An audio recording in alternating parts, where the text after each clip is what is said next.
O Evangelho do Dia com o Padre Primo Hipólito. Evangelho do dia, quarta-feira, dia 2, celebramos a 9ª semana do tempo comum.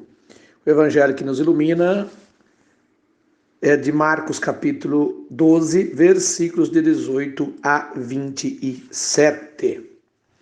Povo de Deus, eu quero utilizar dessa história, aí deste momento que Jesus está com os saduceus, e a história que os saduceus contam, para Jesus, a motivação aí da conversa, para que a gente possa entender uma situação aí, uma coisa muito, muito interessante, aliás, que está subjacente à história.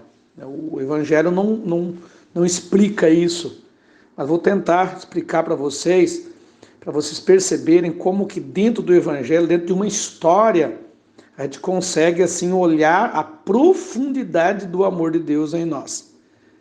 Então, os saduceus estão falando com Jesus, conversando com Jesus sobre a questão da ressurreição, que eles não acreditam em ressurreição. Daí conta a história daquela mulher que casou 7 vezes com os irmãos para garantir descendência, e nenhum deixou descendência, e acabou esta pessoa falecendo, na historinha aí que eles saduceus contam para Jesus, e daí eles perguntam, e no céu, na eternidade, como que vai ser? Ela vai ser mulher de quem?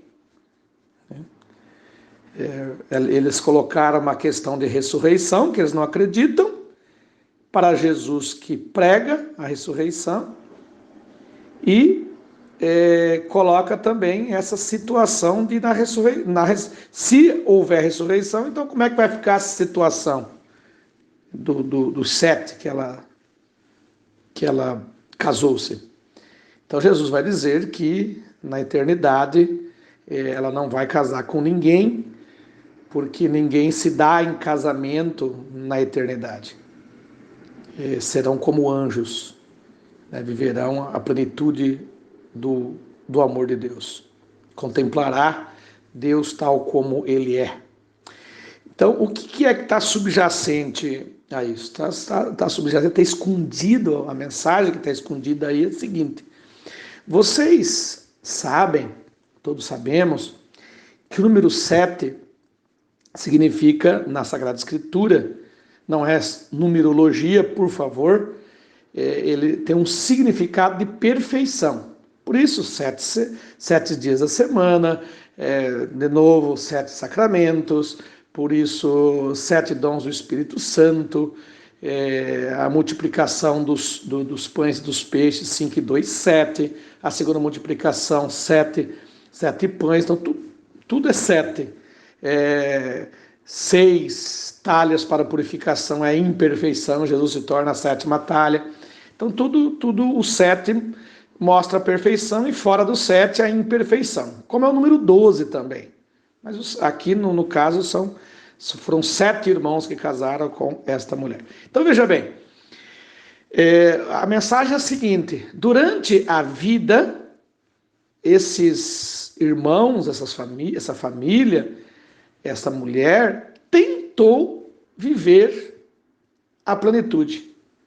Tentou viver a plenitude do amor de Deus. Tentou viver aquilo que era justo para a perfeição, para a abundância do amor de Deus. Mas na humanidade, no ser humano, não conseguiram fazer isto. Todos morreram. Não conseguiram alcançar a plenitude, no exemplo aqui, de deixar um descendente. Não conseguiram. Lutaram, não conseguiram. Para nós a mesma coisa. Nós vamos lutar, vamos vislumbrar essa plenitude do amor de Deus, mas não conseguiremos. Por quê? Porque somos humanos. Mas a sensação, a ideia, a possibilidade de viver esta plenitude continua aí, e a gente continua lutando, como aconteceu. Casou com 1, casou com 2, casou com 3, casou com 7, mas mesmo assim, no humano não conseguiram esta abundância, essa plenitude de Deus, da graça de Deus, porque somos humanos. Porém, quando Jesus diz que na eternidade não precisa nem de tentar, porque não vai ter casamento, não vai ter isso, essas coisas humanas não vão precisar mais, essas tentativas não vão precisar mais. Por quê? Porque contemplaremos já Deus como Ele é, viveremos como Deus vive, viveremos a perfeição, viveremos a plenitude do amor de Deus, coisa que no humano a gente tenta viver essa perfeição, essa plenitude, esse amor de Deus que está aí, mas não conseguimos plenamente. Porém, na eternidade conseguiremos plenamente. Como diz o livro de Jó, lá no finalzinho, quando Deus aparece para Jó, ele diz assim, te conhecia só de ouvir falar, mas agora eu te contemplei face a face, tal como ele é. Então essa é a nossa vida, a vida de procurar viver a plenitude, porém não consegui-la plenamente, e depois então, plenamente, nós a contemplaremos em Deus, face a face. Deus abençoe, Deus os guarde, amém do perpétuo socorro, vos cubra com o seu manto sagrado. Amém.